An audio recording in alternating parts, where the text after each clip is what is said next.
can't believe that anybody feels the way we do about our girls and all those courts we're traveling to.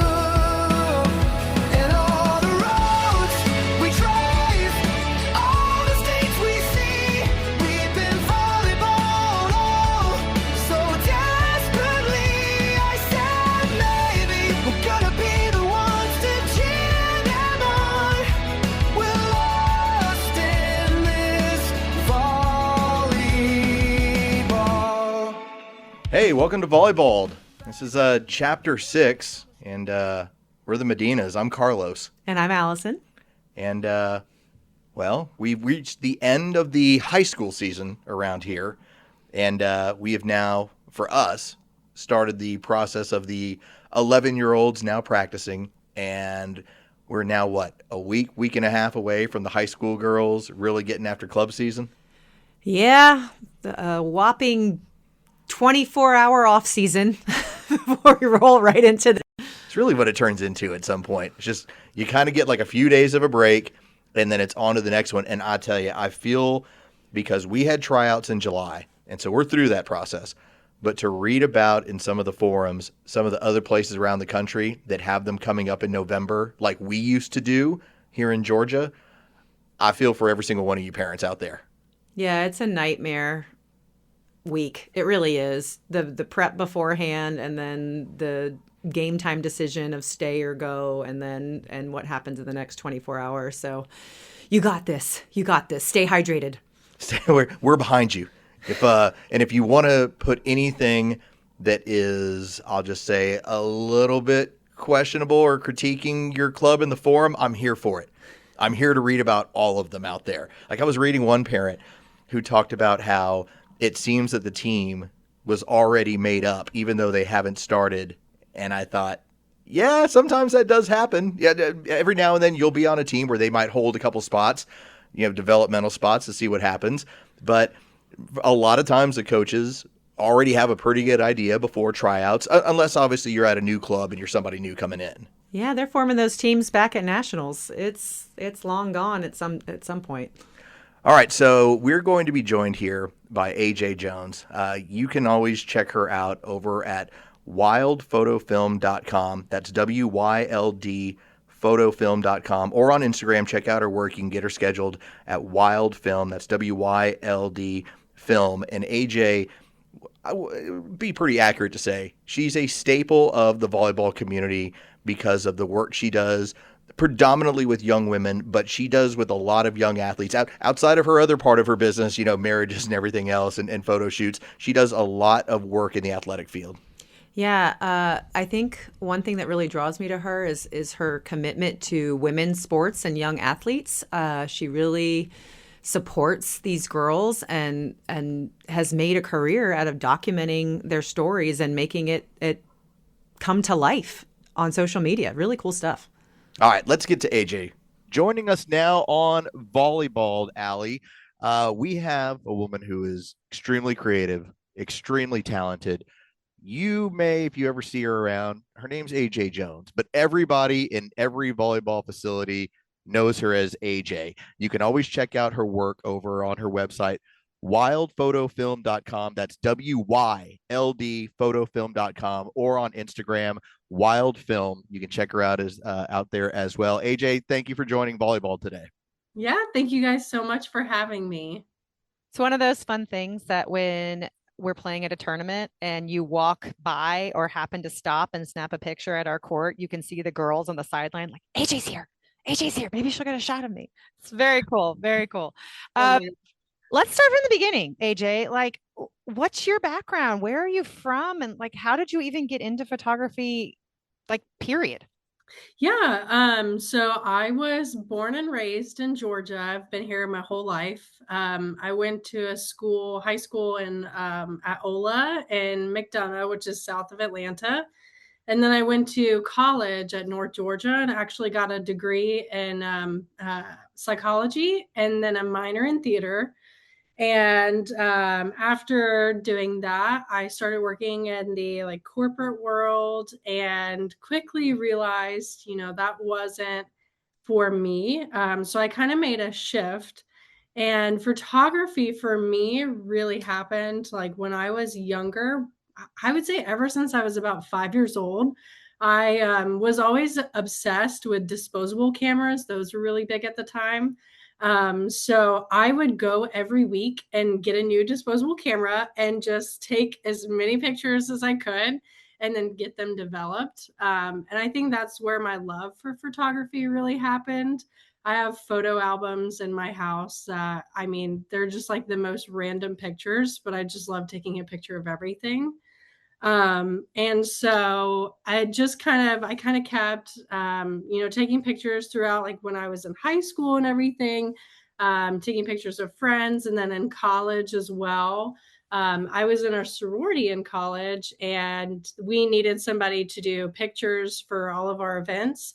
And so I started doing pictures and stuff for the events, and then it just kind of grew from there. And I was doing senior pictures, and then I did some weddings. And so when I got really burnt out with my corporate job, I was doing at that time about 42 weddings a year. And I decided to just totally quit corporate life and go full time into that. And then I was also coaching volleyball at the time. So I had really no free time. But I was coaching and then doing photography full time. And I took over my volleyball club at the time as a very small club here in Georgia. And I just went up to the director and I said, hey, we don't really have a social media. I kind of want to take it over, and just started working on that. And that's when A5 social media was getting really big. And so I was just trying to emulate that through our small club. And I had met Connor, who did A5 social media prior to me having done it. And it was just really cool because getting to like meet him and see everything that he's done to really grow the sport really inspired me. And so I was really involved with like taking on our social media at that little club and really making it grow. And I realized that I loved doing that and I loved sports photography. And that was something that just gave me so much joy. And I felt like I was giving back to the athletes in that way.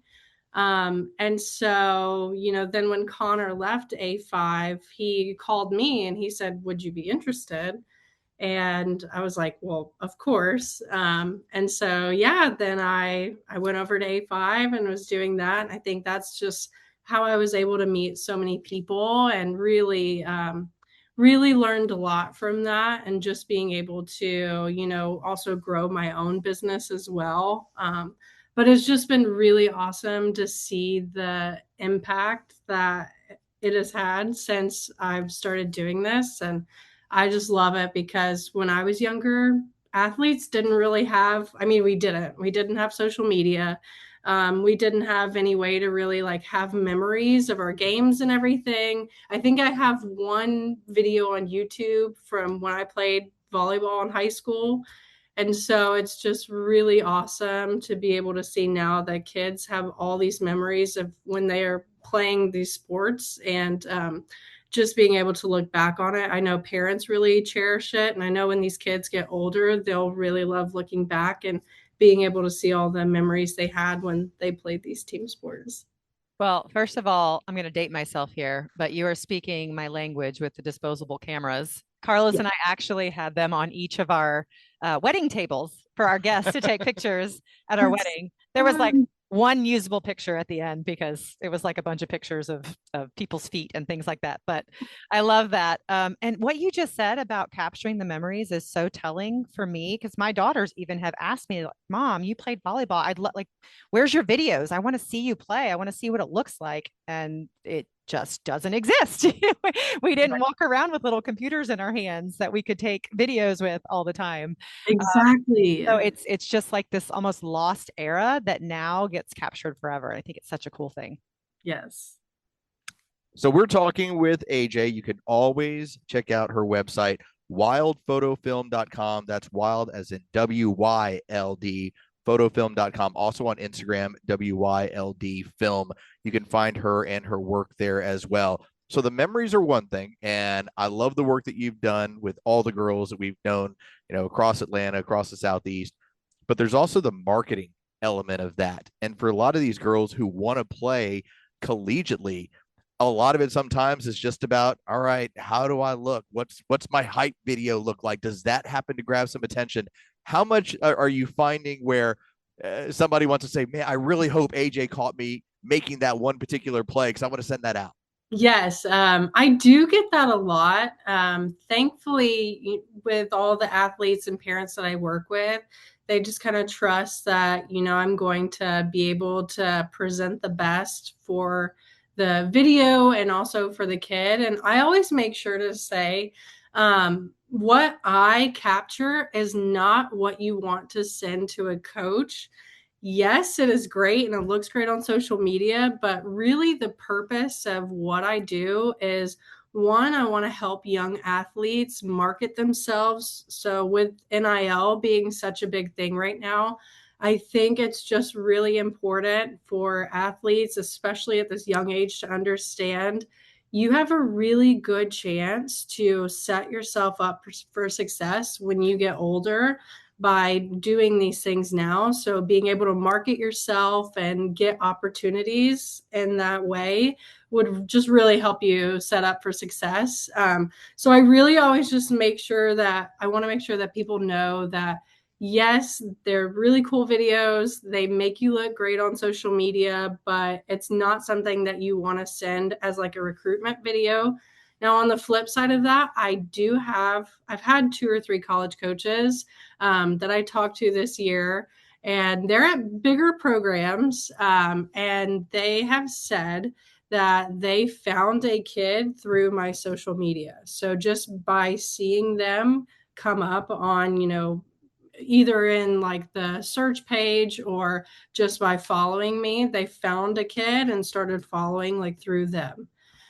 So I just think it's really cool because it gives coaches an avenue to not only be able to find you in a way you may not have necessarily been able to have been found. Maybe they just hadn't heard of you, or coaches get so many emails. It's really easy to for things to get lost. So it's just another way to help you be seen, and just be able to put yourself out there.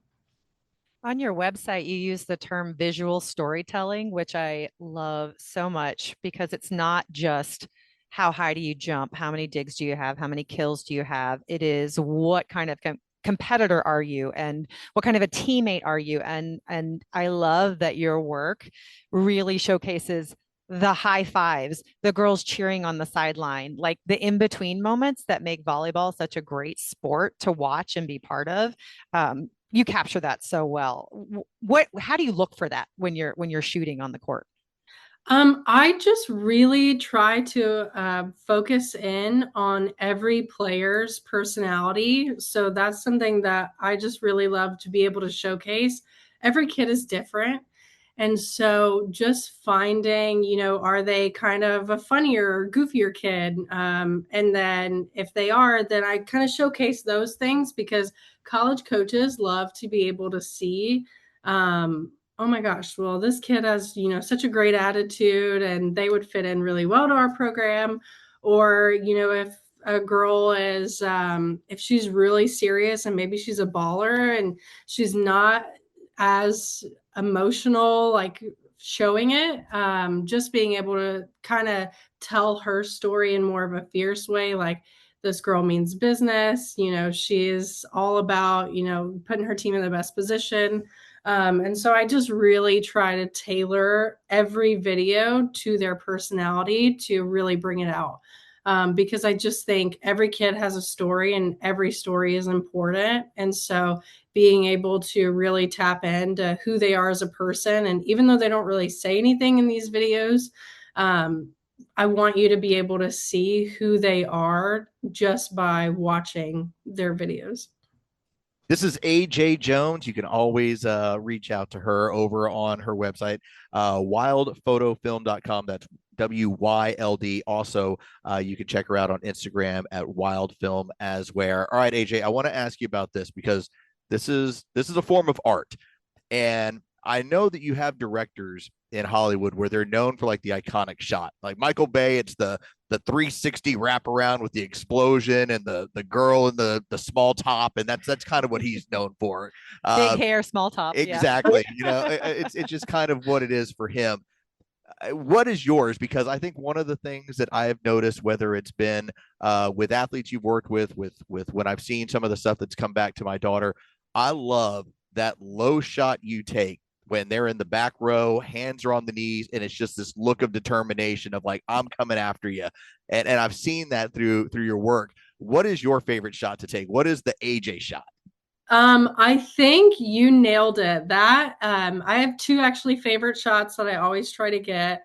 I always go for what's called the hero shot, and that's what you just described. And for me, it's really important because I would say 90% of the athletes I work with are female.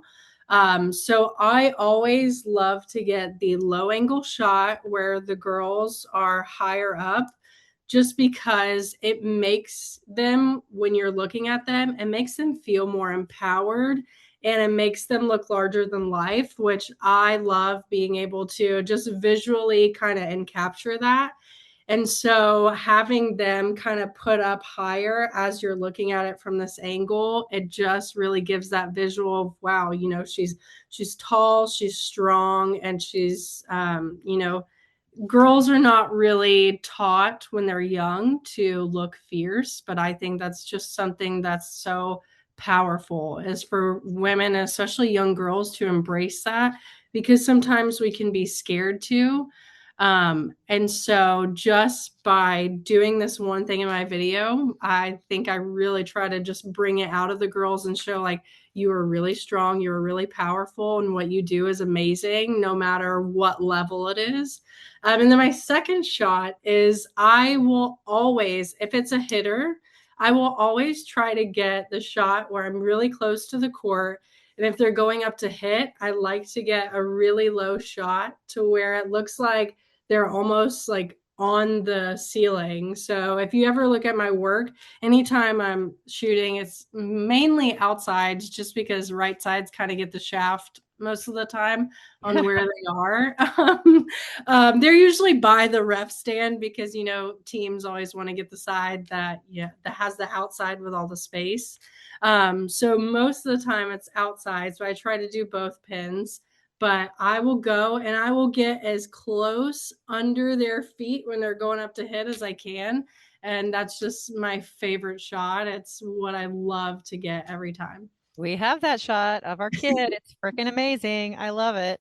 Um, there's like an air of authenticity in the way that you shoot, and I would love your take just as someone who's kind of made a career now of social media, of speaking to parents about why authenticity is so important in the social media world. I think so much of Instagram feels fake or force or like braggadocious, and that there's moments of, real life lessons. And maybe it's because so many of these girls have their moms actually running their Instagram for the first 4 years and then they like hand it over. But we allowed our daughter to do it on her own. And I think that's what helped in making it successful is that she was telling her own version of her story.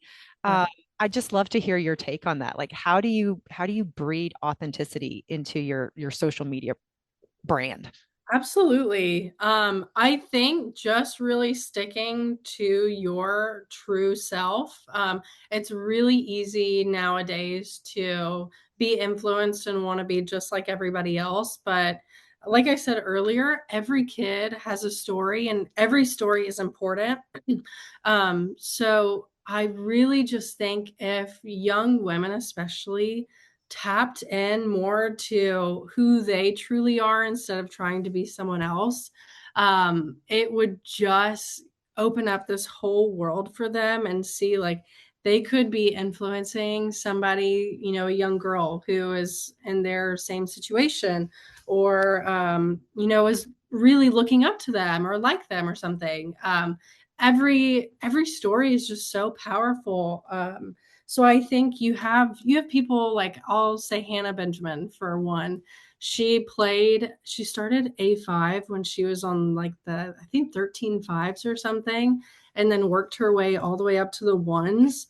And I think stories like that are so powerful, because you have kids out there who are on a fives team who may feel overlooked, but if you keep working at it and you tell your story, it could really open up these doors for kids that say, well, hey, I'm in that same situation and it's possible. So I know I can get there. And I think just really sticking to your story and not wanting to make it, someone else's or like someone else, because you are your own person and you have the ability to be able to create something really special, and everyone has just such a unique audience, and that's what they go to your page for. They don't want to hear about or see someone pretending to be someone they're not. They want to go there because they're interested in you and what you're like and what you do and don't want to, pursue. So This is AJ. You can always check out her work on her website, wildphotofilm.com. That's WYLD. Also on Instagram as well, WYLD Film. Being that you have coached volleyball, how much has that helped you in this part of the profession of, what the parents are looking for, what the kid wants, and you also know what coaches out there are looking for? How much has that helped? absolutely. I think it gives me a really unique perspective, because I do kind of anticipate where, or kind of sometimes know where the ball's going to go. It really kind of gives me a leg up. And I really advocate too for more women to be in this space, in the creative space, especially with volleyball, because there are not many female photographers in our space. So I think it's just really unique, especially for those of us who played and who have coached, to be able to, really tell the story of the game in a unique way, right? So I think it's just really cool, because I can just anticipate when things are going to happen, or, if I know setter tendencies just from watching, if it's like a college game and I know the setter tendencies are like when they're going to dump, that I'm really focused on it and I can capture it. But I do think it gives me a little bit of an advantage. What position did you play, AJ? I was an outside and sometimes a middle, which is really funny because I'm only 5'8", but I had hops when I was in high school. So they were like, oh, you can jump. You'll just go, kind of anywhere on the pin where we need you. I love that. I love that. All right. Last question for you as we wrap up here. What is your absolute dream job? If someone called tomorrow and said, would you come shoot this for us, that you would just be over the moon, jumping up and down, like calling people to tell them, what's that job look like for you? It's really funny you asked that. So if you had asked me that in January of this year, I would have said it would be to shoot professional volleyball. But I actually had that opportunity earlier this year, where I got to freelance for the Atlanta Vibe, which is our pro team here in Atlanta. But I would say my dream right now is, if I have two colleges that I would really love to shoot for and shoot a home game for. That would be either the Florida Gators. I want to shoot a home game for them, or I want to shoot a game at Nebraska, because I think that atmosphere would just be incredible. And I've been to a Nebraska game and I know how insane the environment is up there for volleyball. And I would just love either one of those. If they, told me today that I could come, I would be driving there right now. Well, Allison and I will make some phone calls and we'll see what we can make happen from there. AJ, we can't thank you enough. Thank you for your time. Again, your creativity is one of a kind. the work you do with these young athletes is incredible. If is there anything you want to go ahead and finish up by letting the audience know, especially your social media handles and how to get a hold of you? Yeah, of course. You guys can find me at Wild Film on Instagram. And then if you want to schedule a shoot for your daughter's upcoming tournament season, you can shoot me an email, aj@wildphotofilm.com, and I'll email you back and we can make some magic. And this lady travels. We've seen her. We've seen her everywhere.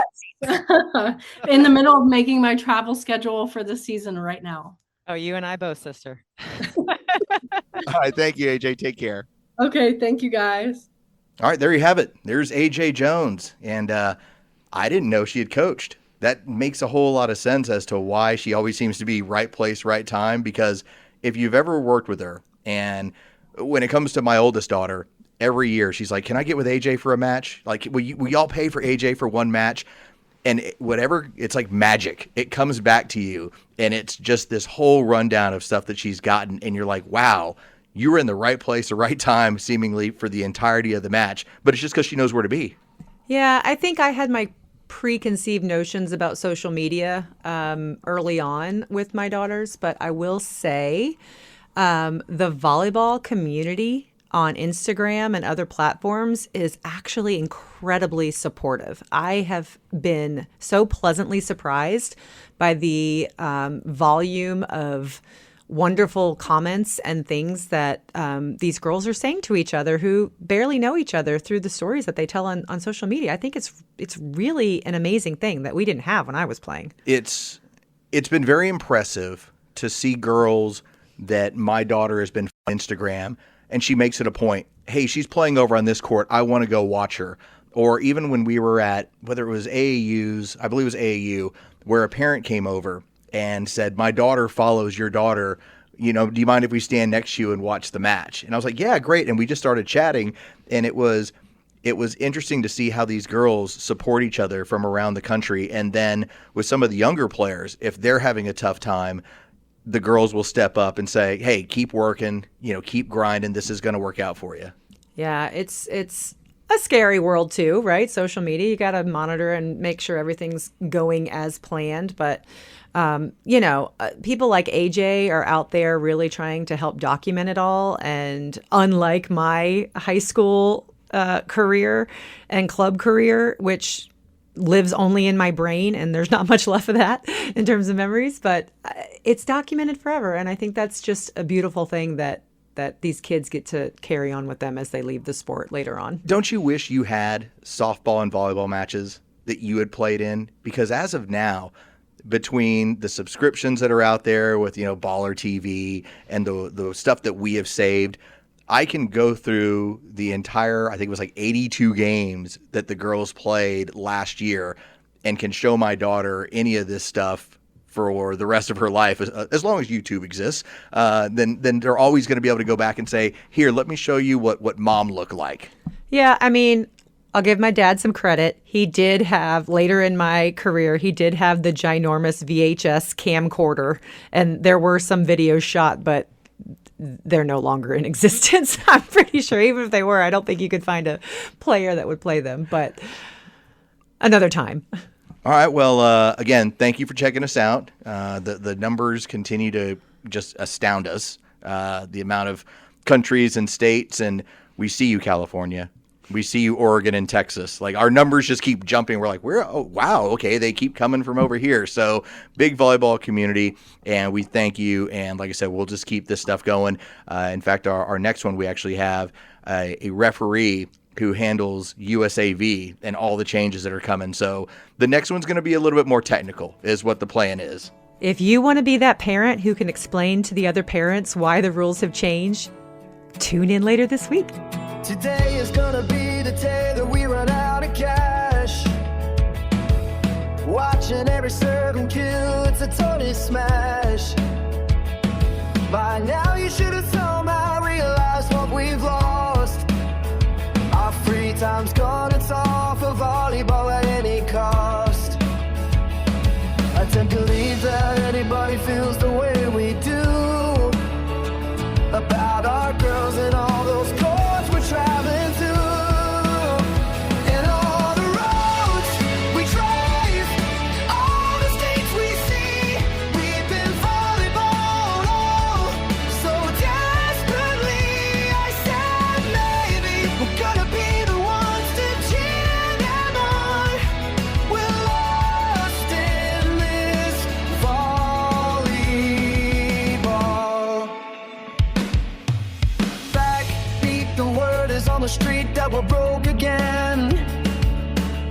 entrance fees for tournaments our girls already in.